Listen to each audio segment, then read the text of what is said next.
All right, we are continuing our study through the ages, how the Bible came to us. We are going to review, and hopefully, as I said a couple of weeks ago, hopefully this review has gotten to the point of being downright boring because it is so familiar. I hope that we at least have a few pieces of understanding that we take with us as we near to the end of this class on how the Bible came to us. We started with the idea that God has revealed Himself, and we said there are two classes of revelation. General revelation, in which God has revealed Himself primarily through the creation, and we understand that when we look at the created world, we can learn about God, but that only takes us so far. That in the created world, we see the character of God, we can ascertain certain aspects of who He is and what He has done, but that doesn't get us to the point of a personal relationship that God would like to have with us. And we said the second class of revelation is special revelation. Now, we never said this in so many words, but you see general revelation and special revelation from the moment you open your Bible. That God creates the world, and then immediately we see God directly interacting with Adam. Now, that is one of the aspects of what we call special revelation. So direct speech, dreams, visions, theophanies, these are special appearances of God, as in the burning bush in the book of Exodus. Messengers, angels, prophets, miraculous signs, all of these are what we call special revelation. They give us greater detail about who God is and ultimately what He would like from us. And so we said that if God then has revealed Himself, the Bible is the record of that revelation. And we spent some time thinking about these characteristics of the Bible, that it is inspired, that God is the ultimate source of the Bible, even though it came through human beings. And in spite of coming through human beings, the Bible proves itself accurate. In every field on which it touches, in every area to which it speaks, it has proven itself accurate. And then we said it is also authoritative, and this is true on two levels. The Bible speaks often in an authoritative way, but also, even if it did not make any demands or issue any commands, the fact that it is from God and is accurate means we've got to give attention to it. And so it is authoritative. Then we looked at the division of our Bible as we have it presently, and we said there are two major divisions. The Old Covenant and the New Covenant. The word covenant was the word originally intended, but since the most common translation of the Bible in use for many, many years, hundreds of years, was the Latin Bible, and it used the word testamentum for covenant, we have come to call them the New Testament and the Old Testament. But by covenant we mean that there are two great periods of interaction between God and men. The period before Jesus Christ and the period after Jesus Christ. Now, we could subdivide in particular that period before Jesus Christ. God made covenants with Noah and Abraham and so on and so forth. But there are two great periods of time. God's interaction with men before and after Jesus Christ. And we see that in Hebrews 8:6 among other places. We said the Bible is composed in three languages: Hebrew, Aramaic, and Greek. Hebrew in the Old Testament, Greek in the New Testament, Aramaic, little pieces of Aramaic in both. Now, generally speaking, we would not say any of the New Testament was composed in Aramaic, whereas there are portions of the Old Testament, particularly in Daniel, that appear to have been composed in Aramaic. But Aramaic does appear in the reported speeches or words from some of the figures that are covered in the New Testament. In particular, we have times when Jesus is said to have spoken Aramaic. And so we have Hebrew, Aramaic, and Greek. And so we study these languages to help us better understand the Bible's text. We talked about the composition of ancient literature, and we said that a number of different forms of media were used. You see those on the screen. The ones that are most important for us, even though almost all of these are testified to in one way or another in Scripture, would be the parchment and the vellum. That likely our New Testament documents were composed on parchment, but they were handed down throughout history on vellum. Vellum being that special class of leather that was treated in a special way and had great resilience, physically speaking.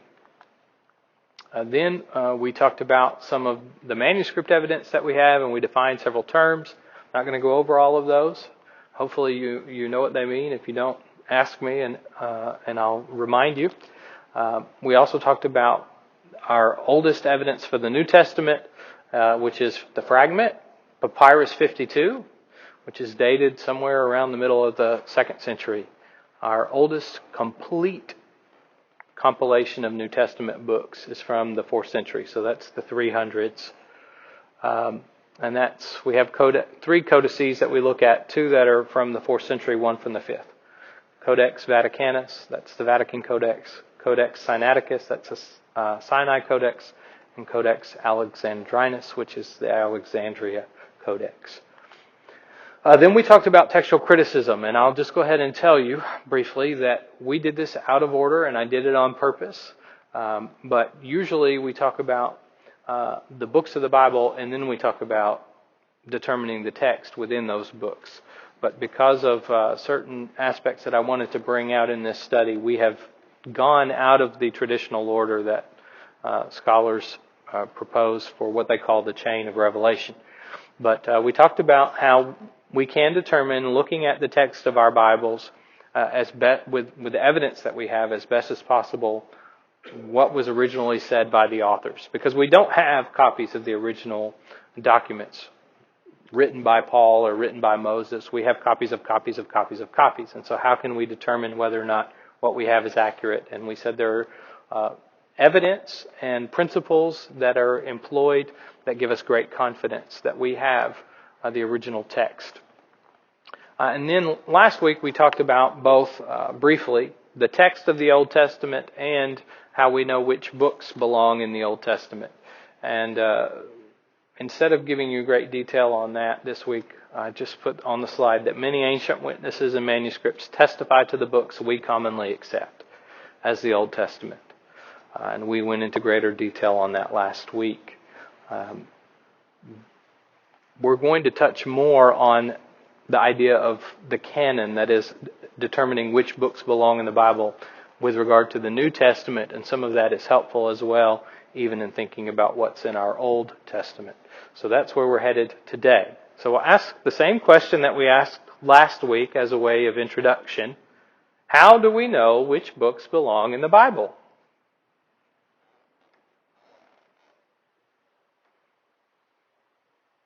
Frank?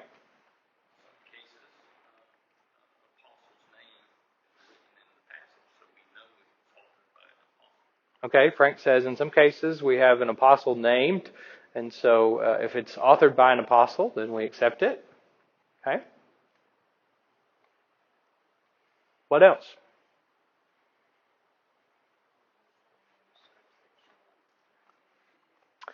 Jessica said we mentioned last week manuscripts that show up over and over again. So these were in common use, and so that indicates that they were being commonly accepted.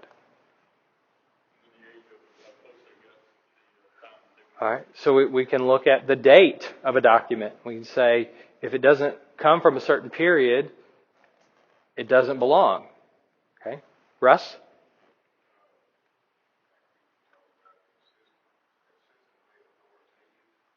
Consistently authoritative. So what is the tone of the document? If I have a document that may be ancient, but it's a grocery list, does it belong in the Bible? But if I have a document that claims to be from God and speaks in an authoritative way, I still need to evaluate it, but that automatically puts it under closer scrutiny, under closer examination.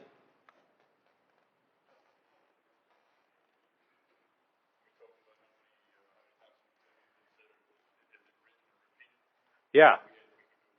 Yeah, the more it appears, the more likely that this book is being used for a certain purpose. And so then that brings us also to examine whether or not it belongs.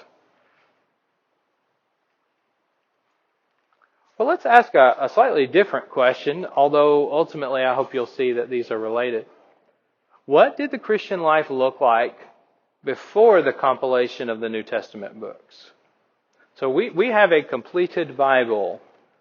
Not everyone agrees on which books belong in that Bible, but we have a completed Bible, and it is a key component of the Christian life. So from what you know about the New Testament and about history, what did Christianity look like before the time when these documents that we have bound in one volume were all together in one book? Frank? Letters or scrolls that were in the respective churches where they were sent. Okay, I'm going to repeat this for the recording. We have letters or scrolls that were maybe housed in the congregations where they were originally sent.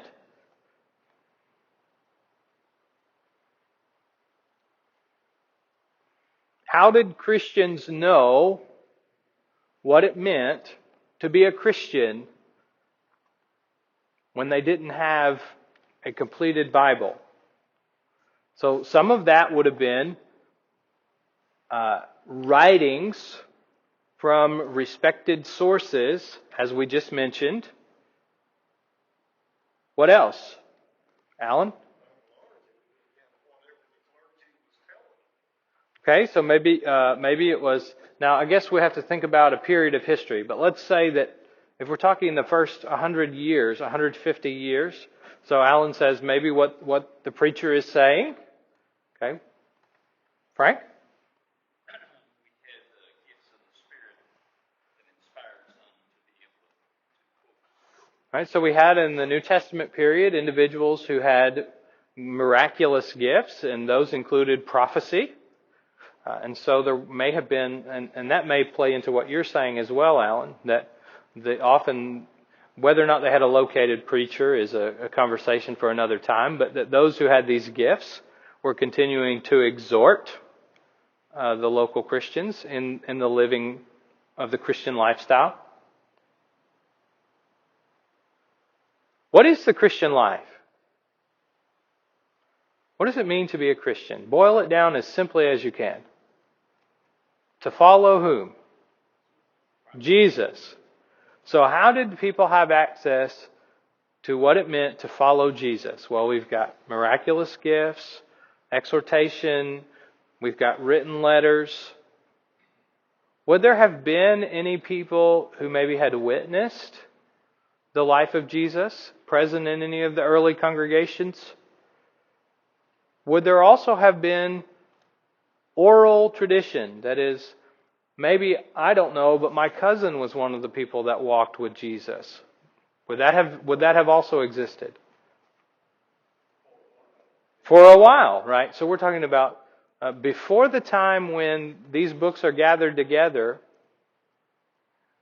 there were ways that Christians had an understanding of what it meant to be a Christian. But nearly all of these, we can see, are not permanent, are they? Okay, the apostles, who have a special office, they were required, you go back to Acts chapter 1, they were required to have witnessed Jesus in the flesh. They received a special measure of the Holy Spirit. We're going to talk some more about their role as well in just a moment. But they did not live forever, they died. Other eyewitnesses that may have seen Jesus also would not live forever.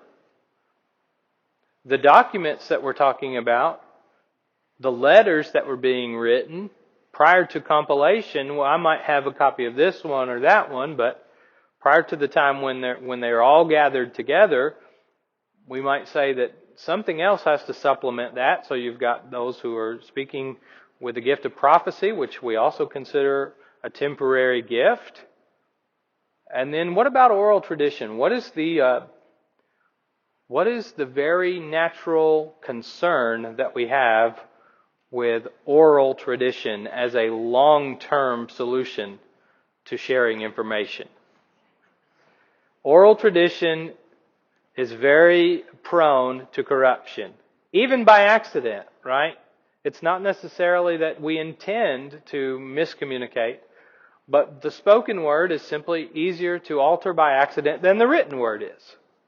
And so we can say that with confidence that God had a plan for Christianity, and it included all of those measures, but it also ultimately must have included the compilation of these documents, because many of those, by their very nature, are temporary. And so then that brings us to some historical developments that highlighted the need for identifying and compiling those documents under the new covenant that were considered inspired. Does that make sense? And we're going to look at these three historical developments briefly. The first one is the death of the apostles and other eyewitnesses. We just talked about that.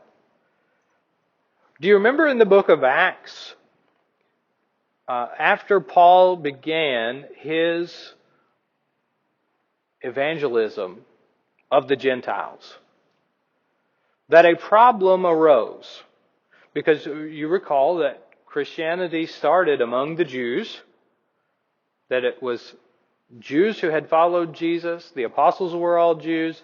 On the day of Pentecost, all those who were present were Jews or God-fearers who were following to the best of their ability the law of Moses. But now Paul is going out into the Gentile world, and he is declaring the gospel to the Gentiles as well.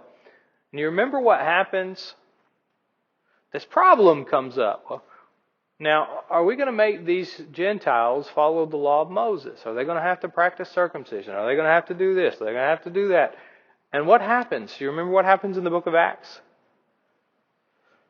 The apostles and the elders get together and they have a meeting and they write a letter to address it. But what happens when there are no longer apostles? So when the apostles die, who have been invested with this authority, then you've got to look at, well, what are we supposed to do now? Now that's one. The second one is this: the rise of persecution against Christians. If there is a persecution, then there are questions. What does it mean to be a Christian? What is a persecutable offense? And ultimately, there is, around 303, there's a very strong push by the Roman emperor to destroy all documents related to Christianity. Well, now this brings up a question. If the Romans think I might be a Christian, and they come into my home, which documents are going to get me in trouble? Is it going to be this one or that one?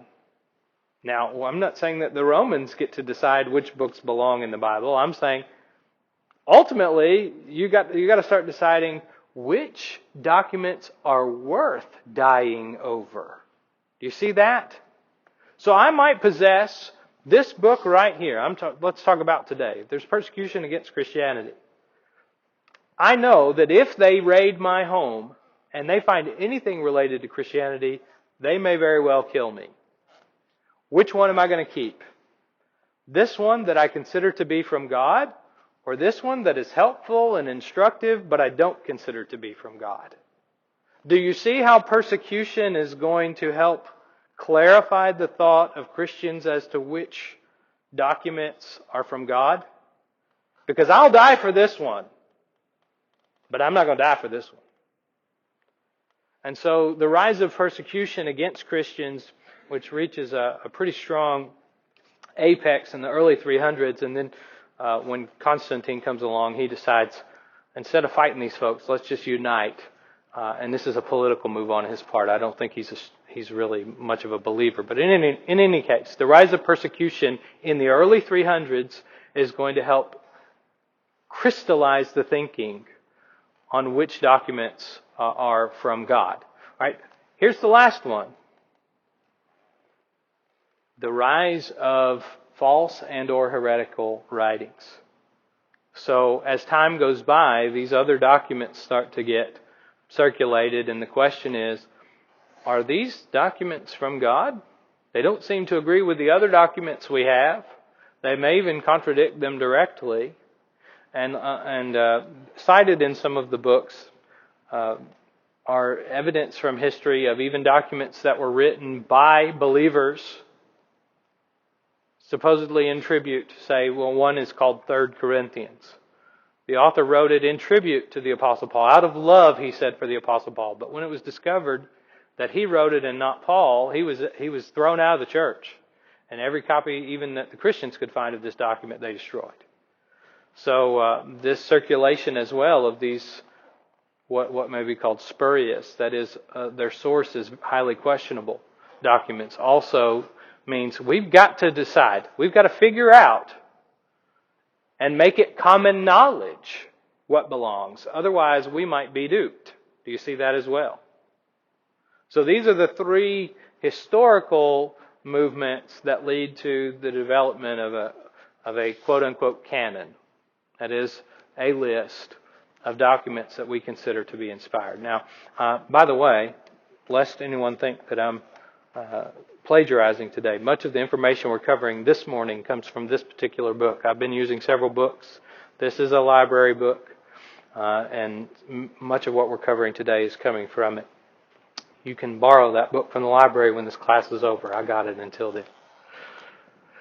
So, a reminder as we think about this idea of canonicity. The Bible claims its own authority. The books themselves are authoritative and authentic, whether we recognize them or not. What makes a diamond a diamond? The fact that I can see that it's a diamond, or the fact that it spent thousands of years under pressure and heat? What makes it a diamond? The way it was made. So, it's a diamond whether I recognize it's a diamond or not. Now, there's stories about folks who pick them up in nature and don't know what they are and just toss them aside, and could have been very wealthy. That's not the point. The point with this is nobody gets to decide what's from God except God who gave it. We're simply recognizing what He has given. And in connection with this, then I'm going to share this quote from the book that I just mentioned. Apostles bear the authority of Christ. The apostles and their writings are the foundation of the church. Now, he says that later in the book, he's going to cite several passages. I'm going to cite my own this morning, and they are Matthew 16, 13 through 20, Matthew 18, 18 through 20, and Ephesians chapter 2, verses 19 through 21. So I need a volunteer. We're not going to read all of the cited verses in Matthew 16, so I actually would like Matthew 16, 18 through 20, but I wanted to give you the full paragraph for the sake of context. So I have a volunteer for Matthew 16, 18 through 20, Sid. And then I need a volunteer through Matthew 18, 18 through 20. Russ. And then one for Ephesians 2, 19 through 21. Frank. All right, so I got Sid in chapter 16, Russ in chapter 18, and Frank in Ephesians 2. All right, Sid, before you read, this is in the context of Jesus asking His disciples, who do people say that the Son of Man is? And at first they say, well, Elijah or one of the other prophets. And then, who do you say that I am? You see that turn of phrase? Who do they say the Son of Man is? Who do you say I am? So He's already telling them, I'm the Son of Man, which is a prophetic term from Daniel. And when we get here to chapter 16, verse 16, Peter says, well, you're the Christ. You're the Son of the living God. And beginning here in verse 18 now, we're going to see a portion of Jesus' response to Peter. Yes, sir.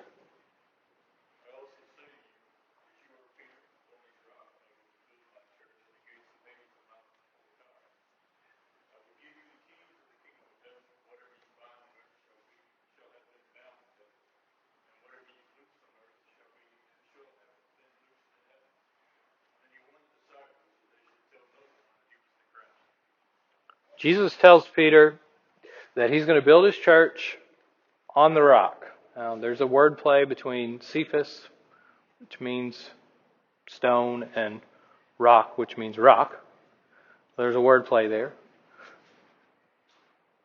But he's building it upon the foundation of the apostles confessing him as the Christ. And he goes on to say, whatever you loose will have been loosed. That is, the decisions that you make, whether you allow something or you don't allow something, those decisions reflect God's decisions in heaven.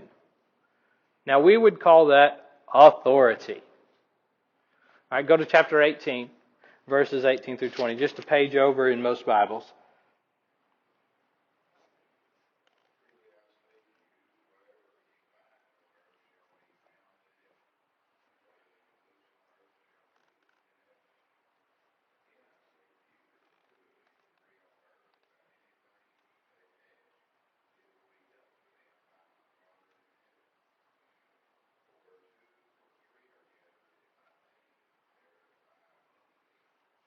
Thank you.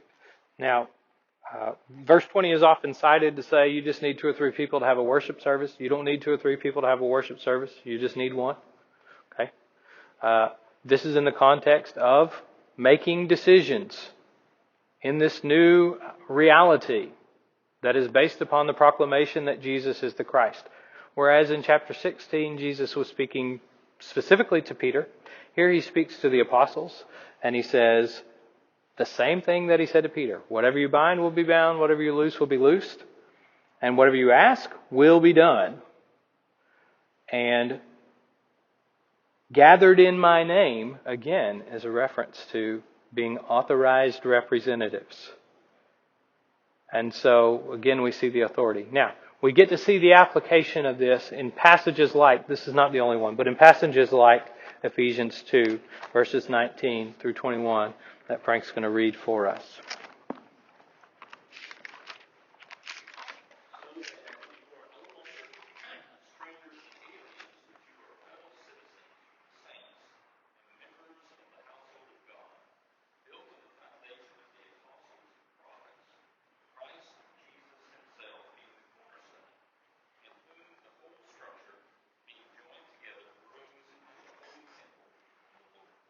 So Paul says the apostles and the prophets are the foundation of God's church, his holy temple.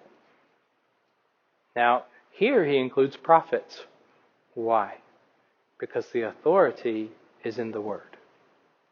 So the apostles have been given the authority to speak. The prophets also speak the Word of God, and the authority is in the Word.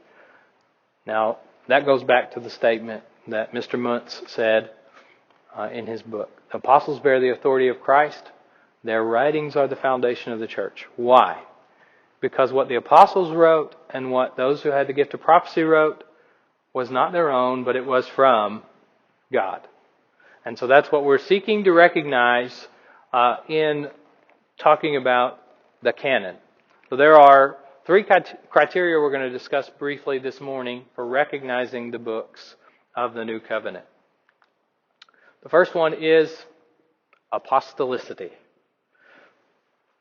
The vast majority of the books in our New Testament were either written by apostles or were written by close associates of the apostles. So let's think about that for a moment. One of the most prolific authors in the New Testament is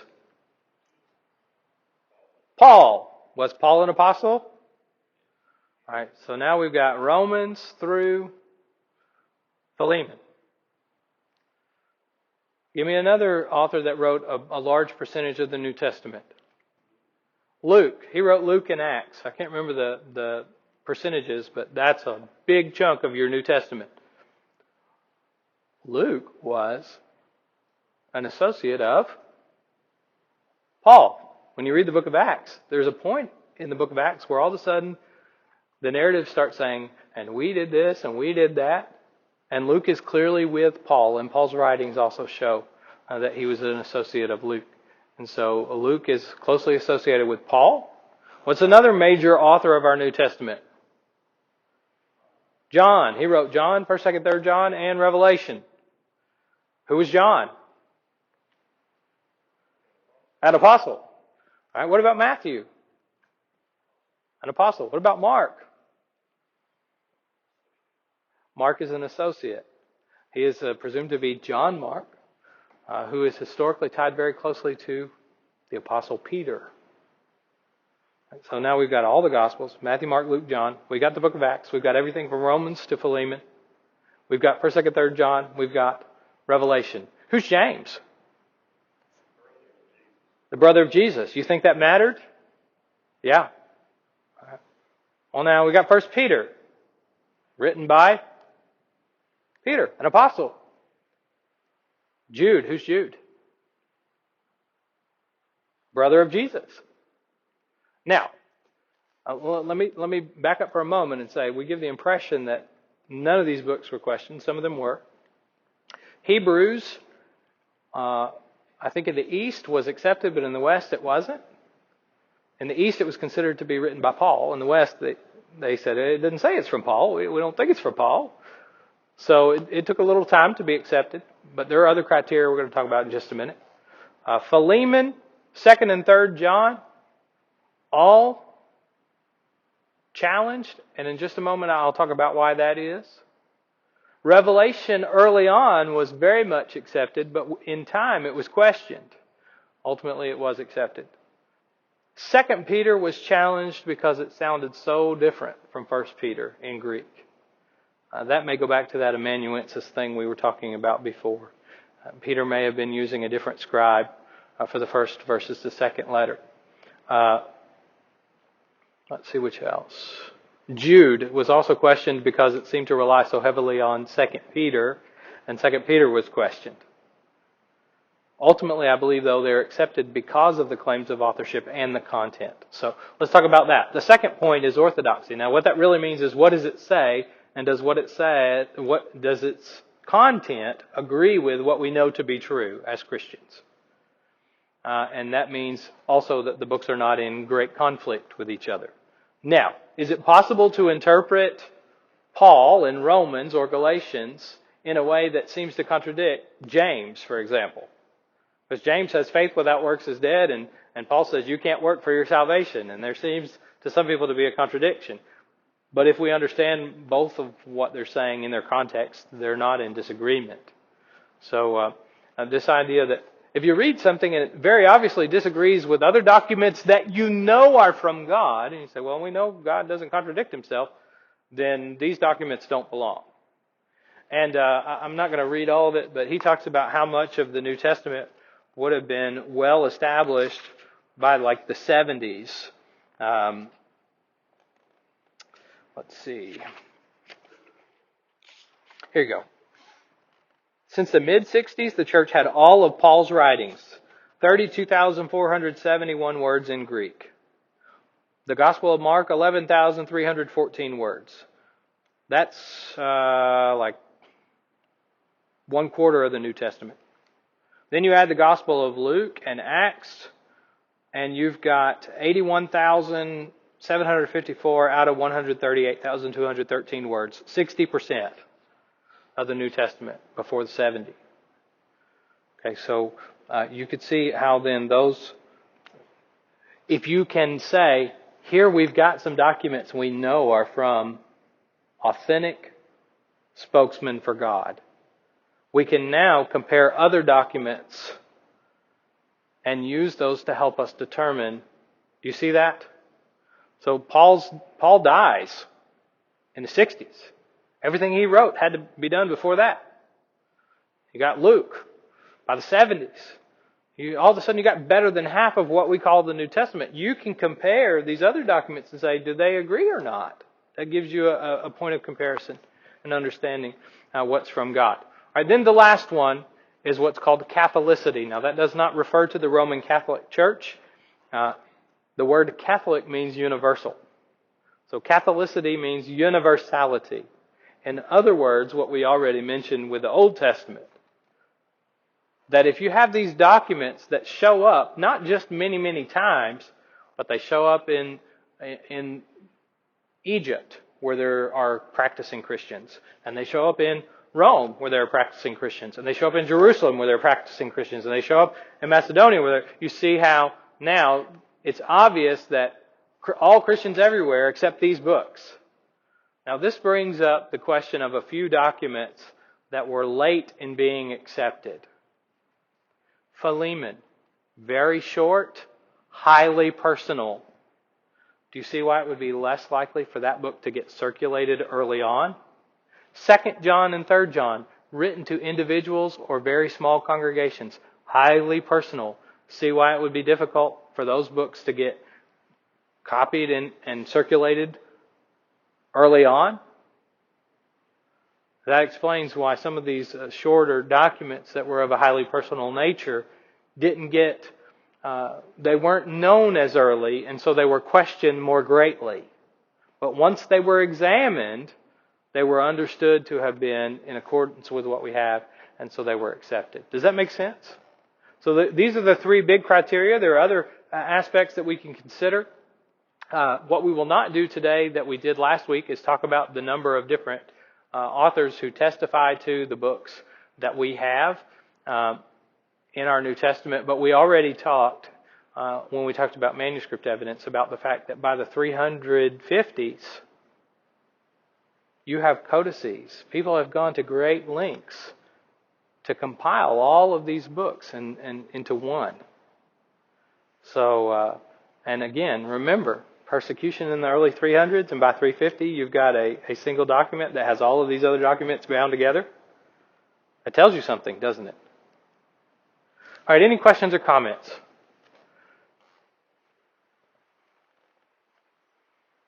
I know you might have some questions.